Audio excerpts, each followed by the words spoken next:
আমাদের জীবনে এমন সময় কি আসে না যখন মনে হয় সব কিছুই থেমে গেছে, আমরা হতাশ হয়ে পড়ি, ভেঙে পড়ি। একটু ভেবে দেখুন এবং কৃতজ্ঞ হন। আপনার প্রতি আল্লাহ তাআলার অসংখ্য করুণার কথা স্মরণ করুন। কিভাবে সে করুণাসমূহ আপনাকে অপদমস্ত বেন্টন করে রেখেছেন। আসলে সর্বদিক দিয়েই ওই করুণাসমূহ আপনাকে ঘিরে রেখেছে। আল্লাহ রব্বুল আলামিন পবিত্র কোরআনুল কারিমে বলেছেন, ওয়াইন তুআদ্দু নি'মাতিল্লাহি লা তুহসুহা। যদি তুমি আল্লাহর নিয়ামত রাজিকে গণনা করতে চাও, তবে তা তুমি কখনো গণনা করে শেষ করতে পারবে না। মনে করছেন এটি আমার কথা? আসলে আমার কথা নয়। এখানে আল্লাহ রাব্বুল আলামিন নিজেই বলছেন, সুস্থতা, নিরাপত্তা, খাদ্য, বস্ত্র, বায়ু এবং পানি ইত্যাদি সবকিছুই দুনিয়াটাকে আপনার বলে ঘোষণা দিচ্ছে। তবুও আপনি বুঝতে পারছেন না। জীবন ধারণের জন্য অপরিহার্য, প্রয়োজনীয় যা কিছু থাকতে হয় তার সব কিছুই আপনার কাছে। তবুও প্রিয় ভাইরা, আপনি অজ্ঞই থেকে গেলেন। এখানে আল্লাহ রাব্বুল আলামিন পবিত্র কোরআনুল কারিমে সূরা লুকমানের ২০ নম্বর আয়াতে ইরশাদ করেন, ওয়া আস্তাবাগা আলাইকুম নি'মাতাহু যাহিরু ওয়া বাতিন। যিনি তোমাদের উপর তার প্রকাশ্য এবং গোপন নিয়ামতসমূহ পূর্ণ করে রেখেছেন। প্রকাশ্য নিয়ামত হল ইসলামী একত্ববাদ বা তাওহীদ এবং সুস্থতা, সৌন্দর্য ইত্যাদি সহ হে জগতের বৈধ ধন, আমোদ প্রমোদ। আর অপ্রকাশ্য বা গোপন নিয়ামত হল আল্লাহর প্রতি কারোর ঈমান, আমল সালে বা সৎ কাজের জন্য পথ নির্দেশক। কোরআনের উপর ঈমান বা আখেরাত, বেহেশতের আনন্দ, ফুর্তি ইত্যাদির প্রতি ঈমান। নিজের আয়ত্তে আপনার দুটি আঁখি, একটি জিহ্বা, দুটি ঠোঁট, দুইটি হাত আর দুইটি পা আছে। একটু ভেবে দেখুন এবং কৃতজ্ঞ হন। আল্লাহ রাব্বুল আলামিন বলেছেন, ফাবিআইয়ি আলাই রাব্বিকুমা তুকাযযিবান।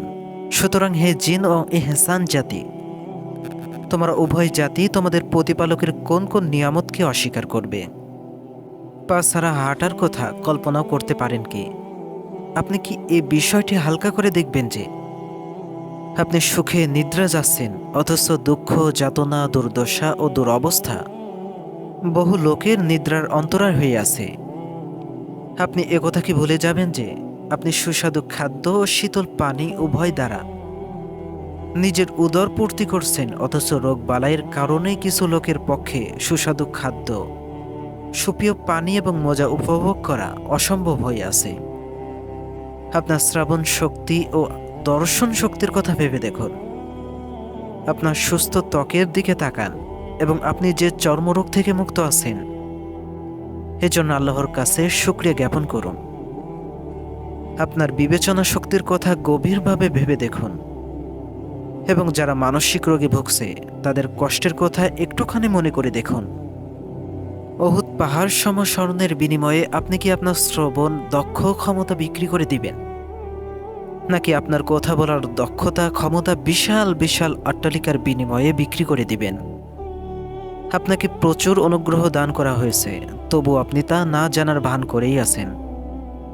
টাটকা খাবার, শীতল পানি, সুখপ্রবোধ নিদ্রা এবং সুস্বাস্থ্য সত্ত্বেও আপনি হতাশ ও বিষণ্ণ থাকছেন। আপনার যা নেই তা নিয়ে ভাবছেন এবং যা আপনাকে দান করা হয়েছে তা নিমিত্তেই কৃতজ্ঞ হওয়ার পরিবর্তে অকৃতজ্ঞ হচ্ছেন। সম্পদের ক্ষতি নিয়ে আপনি বিব্রত, তথাপি অনেক কল্যাণের চাবিকাঠি আপনার হাতেই ন্যস্ত। একটু ভেবে দেখুন ভাই এবং কৃতজ্ঞ হন। আল্লাহ রাব্বুল আলামিন সূরা যারিয়াত ২১ নম্বর আয়াতে বলেছেন, ওয়াফি আনফুসিকুম আফালা তুবসিরুন।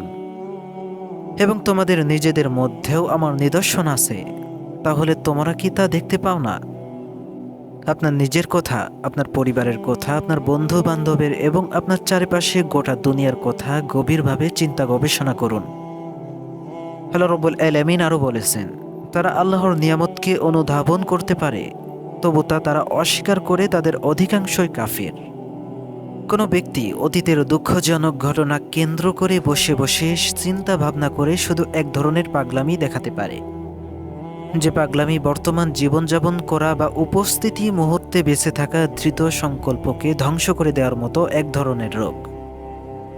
যাদের দৃঢ় সংকল্প আছে তারা অতীতের ঘটনাবলীকে ধুয়ে মুছে ফেলে দিয়ে ভুলে গিয়েছে।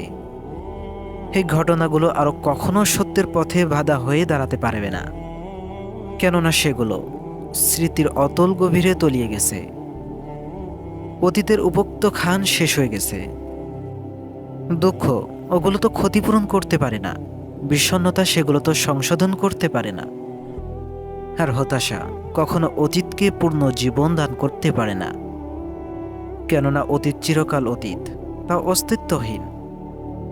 অতীতের দুঃস্বপ্ন দেখবেন না, বা যা আপনি হারিয়েছেন তার মিছে আশা করবেন না। অতীতের ভূতের আবির্ভাব হতে নিজেকে রক্ষা করুন। আপনি কি মনে করেছেন যে আপনি সূর্যকে তার উদয়স্থল, শিশুকে তার মায়ের জঠরে, দুধকে পশুর ওলানে, অথবা অস্ত্রকে আখিতে ফিরে দিতে পারবেন? অতীতের ঘটনাবলী নিয়ে অনবরত চিন্তা ভাবনা করে আপনি নিজেকে এক অতি ভয়ঙ্কর এবং শোচনীয় মানসিক অবস্থায় উপনীত করবেন। অতীত নিয়ে অতিরিক্ত গবেষণা বর্তমান অপচয় মাত্র। পূর্ববর্তী জাতিদের কার্যকলাপ উল্লেখপূর্ব মহান আল্লাহ রাব্বুল আলামিন বলেছেন, তিলকা উম্মাতান কদ খলাত।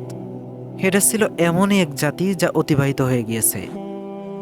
অতীতের দিনগুলো চলে গেছে ও শেষ হয়ে গেছে, আর ইতিহাসের চাকা উল্টো দিকে বা পিছনের দিকে ঘুরিয়ে তাদের ময়না তদন্ত করে আপনার কোনো লাভ হবে না। যে লোক অতীতের চিন্তায় বিভোর থাকে সে তো ওই লোকের মতো যে লোক কাঠের গোড়াকে করাত দিয়ে চেরাই করতে চায়। যে ব্যক্তি অতীত নিয়ে কান্না কাটিয়ে হতাশ বা দুঃখ করতে, এমন ব্যক্তিকে প্রাচীনকালে বলা হতো মৃতদেরকে তাদের কবর থেকে তুলিও না। আমাদের দুঃখজনক ব্যাপার এই যে আমরা বর্তমানের সাথে সম্পর্ক রক্ষা করতে পারি না। আমাদের সুন্দর সুন্দর প্রসাদকে অবহেলা করে আমরা ধ্বংস দালান কোটার জন্য হাও মাও করে কান্নাকাটি করি। সকল জিন ও ইহসান একত্রে অতীতকে ফিরিয়ে আনতে চাইলেও তারা অতীত নিশ্চিতভাবেই ব্যর্থ হবে। পৃথিবীর সবকিছুই সম্মুখ পানে এগিয়ে চলছে, একটি নতুন ঋতুর জন্য প্রস্তুত হচ্ছে। আপনাকেও তাই করতে হবে, অর্থাৎ আপনাকেও একটি নতুন জীবনের জন্য প্রস্তুতি হতে হবে এবং আপনাকে সামনে এগিয়ে চলতে হবে। তাহলে কখনোই আপনি হতাশ হতে পারবেন না, তাহলে কখনোই আপনার হতাশা শব্দটি মুখেও আসবে না। এই খারাপ অতীত যখন একদিন আপনার কাছ থেকে চলে যাবে, সেদিন আপনি বুঝবেন যা গিয়েছে আলহামদুলিল্লাহ, আল্লাহ তাআলা আমার ভালোর জন্যই কেড়ে নিয়েছেন। তাই এই হতাশাটা আপনার সারা জীবনের জন্য নয়, শুধুমাত্র ক্ষণিকের জন্য।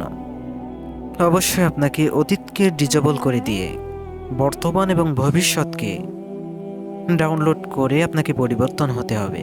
তাহলে কখনোই আপনার হতাশা শব্দটি আসবে না।